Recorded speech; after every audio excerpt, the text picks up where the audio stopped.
Praise the Lord. அதிகாலையில் உமது கிருபையை கேட்க பண்ணும். உம்மை நம்பி இருக்கிறேன். நான் நடக்க வேண்டிய வழியை எனக்கு காண்பியும். சங்கீதம் 143ஆம் அதிகாரம் 8ஆம் வசனம். ஆமென். ஆமாங்க.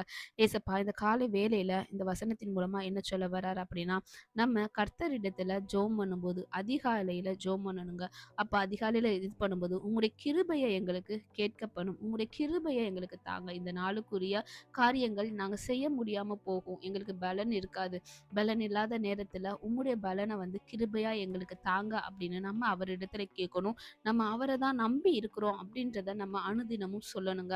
அது மட்டும் இல்லாம நான் நடக்க வேண்டிய வழியை எனக்கு காண்பியும்.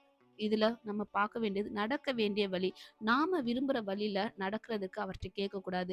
நீங்க எந்த வழி வச்சிருக்கீங்க அந்த வழியை வந்து எனக்கு காண்பீங்க. நான் நடக்க வேண்டிய வழியில எனக்கு காண்பீங்க அப்படின்னு கர்த்தரிடத்துல கேட்கும்போது கர்த்தர் இன்றைக்குரிய வழிவாசலை நம்மளுக்கு திறப்பாராக. ஆமீன். கர்த்தர் இந்த வார்த்தையின் மூலமாக உங்களை ஆசீர்வதிப்பாராக. ஆமீன். God bless you. Jesus loves you.